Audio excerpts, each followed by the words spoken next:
ರಾಜ್ಯದಲ್ಲಿ ಸದ್ಯಕ್ಕೆ ಸಾಂಕ್ರಾಮಿಕ ರೋಗಗಳು ತಾಂಡವವಾಡ್ತಾ ಇವೆ. ಡೆಂಗಿ, ಜಿಕಾ ಜೊತೆಗೆ ಇದೀಗ ಇಲಿ ಜ್ವರದ ಟೆನ್ಷನ್ ಹೊಸದಾಗಿ ಸೇರ್ಪಡೆ ಆಗಿದೆ.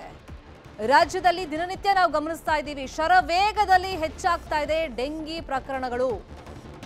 ಸಾವಿನ ಪ್ರಕರಣಗಳು ಜಾಸ್ತಿ ಆಗ್ತಾ ಇದೆ ಡೆಂಗಿಯಿಂದಾಗಿ. ಆರೋಗ್ಯ ಇಲಾಖೆ ಸಿಬ್ಬಂದಿ ಅಲರ್ಟ್ ಆಗಿದ್ದಾರೆ.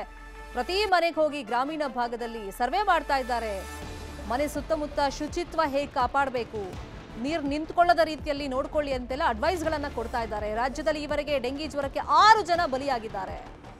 ಇನ್ನು ರಾಜ್ಯದಲ್ಲಿ ಇಲ್ಲಿ ತನಕ 7165 ಪ್ರಕರಣ, ಬೆಂಗಳೂರಲ್ಲಿ 1988 ಪಾಸಿಟಿವ್ ಪ್ರಕರಣ ಗೊತ್ತಾಗಿದೆ.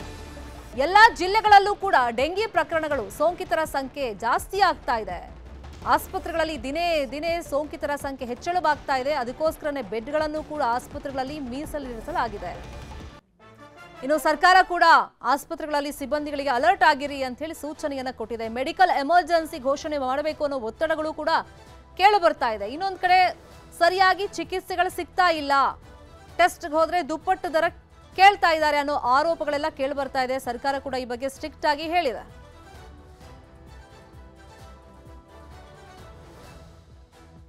ಇದೇ ವಿಚಾರವಾಗಿ ಇನ್ನಷ್ಟು ಡೀಟೇಲ್ ಆಗಿ ಇನ್ಫಾರ್ಮೇಶನ್ ಅನ್ನು ಕೊಡೋದಕ್ಕೆ ನೇರ ಸಂಪರ್ಕದಲ್ಲಿ ಕನೆಕ್ಟೆಡ್ ಇದ್ದಾರೆ ನಮ್ಮ reporter Ashiq Mulki.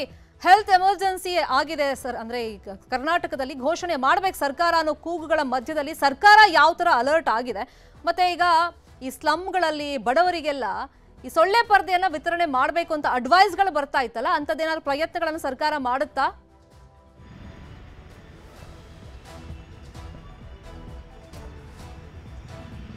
Sharmita, as of now dengue ವಿಚಾರವಾಗಿ ಯಾವುದೇ ರೀತಿಯಾಗಿರುವಂತಹ ಅಂದ್ರೆ ಈ ಏನು ಕೊಳಗೇರಿ ಪ್ರದೇಶಗಳಲ್ಲಿ ಮತ್ತು ಆ ಬಡವರು ಜಾಸ್ತಿ ಇರುವಂತಹ ಪ್ರದೇಶಗಳಲ್ಲಿ ಈ ಸೊಳ್ಳೆ ಪರದೆಗಳನ್ನು ಹಂಚಿಕೆ ಮಾಡಲಾಗ್ತಾ ಇಲ್ಲ ಸರ್ಕಾರದಿಂದ. ಆದ್ರೆ ಸೊಳ್ಳೆ ಪರದೆಗಳನ್ನ ಬಡವರಿಗೆ ಹಂಚಿಕೆ ಮಾಡಬೇಕು ಅನ್ನುವಂತ ಸಲಹೆ ಸೂಚನೆಗಳು ಸರ್ಕಾರದ ಮುಂದೆ ಸಾಕಷ್ಟು ಹಿರಿಯ ವೈದ್ಯರು ಕೊಡ್ತಾ ಇರುವಂತದ್ದು. ಮುಖ್ಯವಾಗಿ ಆ ಜಯದೇವದ ಆ ಮಾಜಿ ಚೇರ್ಮನ್ ಆಗಿದ್ದಂತಹ ಡಾಕ್ಟರ್ ಮಂಜುನಾಥ್ ಅವರು ಕೂಡ ಇದನ್ನೇ ಹೇಳಿದ್ರು.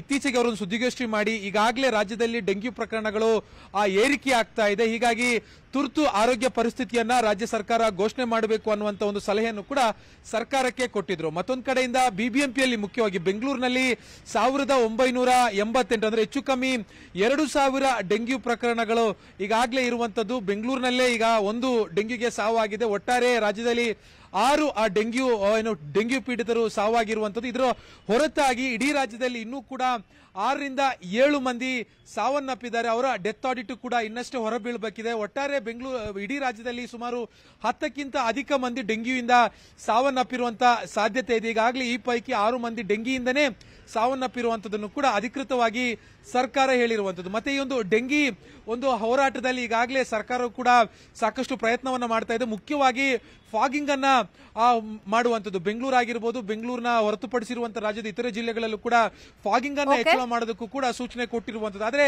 ಅದು ಸಮರ್ಪಕವಾಗಿ ತಳಮಟ್ಟದಲ್ಲಿ ಫಾಗಿಂಗ್ ಆಗ್ತಾ ಇದೆಯಾ ಅನ್ನುವಂಥದ್ದು ಕೂಡ ಸದ್ಯಕ್ಕಿರುವಂತಹ ಪ್ರಶ್ನೆ. ಮತ್ತೊಂದು ಕಡೆಯಿಂದ ಈ ಖಾಸಗಿ ಆಸ್ಪತ್ರೆಗಳು ಈ ಡೆಂಗ್ಯೂವನ್ನೇ ಹೈಜಾಕ್ ಮಾಡಿಕೊಂಡು ತಮಗೆ ಬೇಕಾಗಿರುವಂತಹ ರೀತಿಯಲ್ಲಿ ದರವನ್ನ ಜನರಿಂದ ವಸೂಲಿಯನ್ನ ಮಾಡಿಕೊಂಡಿರುವಂತದ್ದು. ಹೀಗಾಗಿ ಸರ್ಕಾರವು ಕೂಡ ಡೆಂಗ್ಯೂ ಟೆಸ್ಟ್ಗೆ 250 ರೂಪಾಯಿಯಿಂದ 300 ರೂಪಾಯಿವರೆಗೆ ನಿಗದಿ ಮಾಡಿರುವಂತದ್ದು. ಆದ್ರೆ ಸದ್ಯಕ್ಕೆ ದಿನದಿಂದ ದಿನಕ್ಕೆ ಡೆಂಗ್ಯೂ ಏರಿಕೆ ಆಗ್ತಾ ಇರುವಂತಹ ಗ್ರಾಫ್ ನೋಡಿದ್ರೆ ಇದು ಮತ್ತಷ್ಟು ಸ್ಫೋಟಕ ಆಗುವಂತಹ ಸಾಧ್ಯತೆಗಳಿದೆ. ಶರ್ಮಿತಾ.